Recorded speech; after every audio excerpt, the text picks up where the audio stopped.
Good morning, good afternoon, and good evening, everyone. This is day 129, I believe.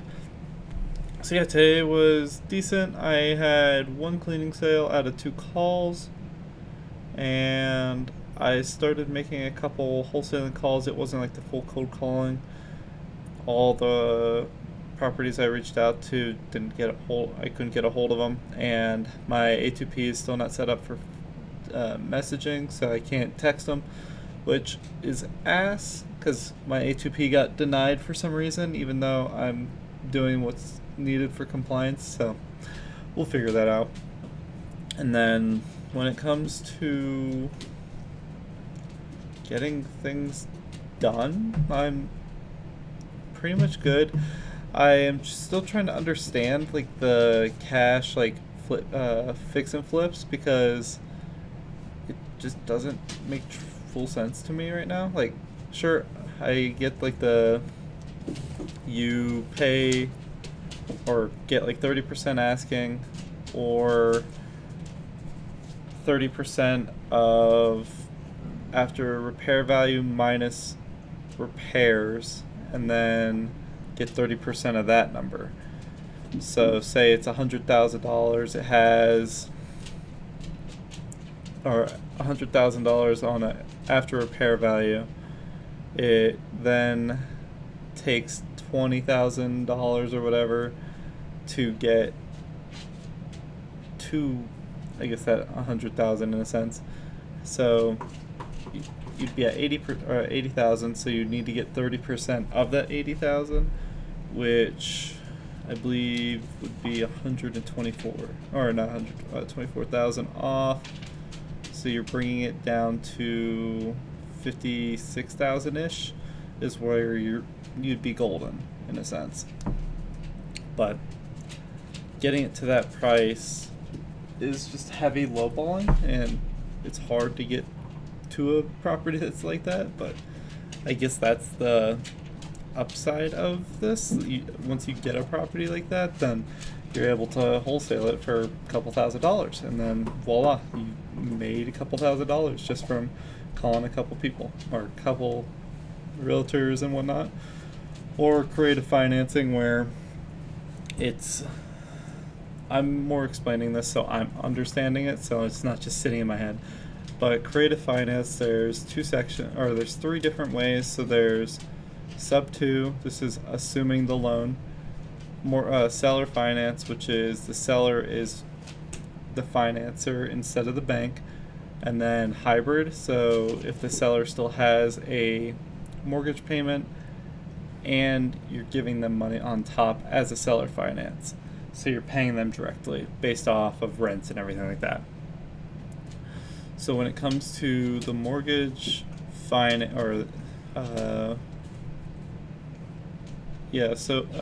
mortgage takeover or sub 2, that one I'm trying to understand it on how it works better. So you have to find a deal that typically wouldn't cash flow if you were to find, like, say, put the 20% down and buy the property outright.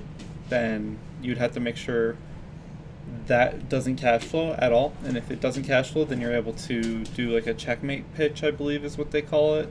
Basically be like, okay, so speaking with my lender, they pre-qualified me for they wouldn't pre-qualify me for the 300,000 with the 20% down, just because it's bringing in such and such amount, and my payments would be such and such amount, which would be the two same exact payments, and that would be classified as a predatory loan, and they physically won't allow that to come through.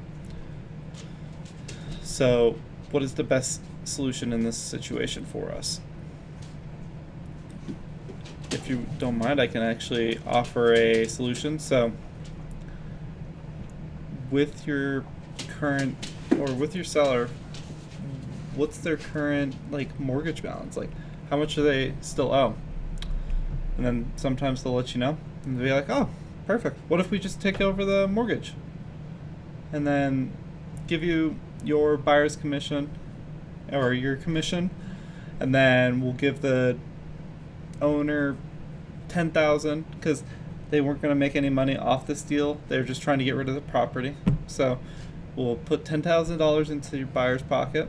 We'll put 20% down, or whatever percent down, like 15% or something like that. And then we'll assume the loan. We'll put it into a title for us. So we'll have a 6-year balloon. So basically, we'll put it into a title for 6 years, and with that, it's going to be payments directly from us to your bank, and then we'll give you a certain amount on top just to make you whole. And then at that 6-year balloon, we'll pay it entirely. And say we don't pay it for 45 days, you assume the entire trust back to yourself, so you don't lose anything if we stop paying. Does that sound good?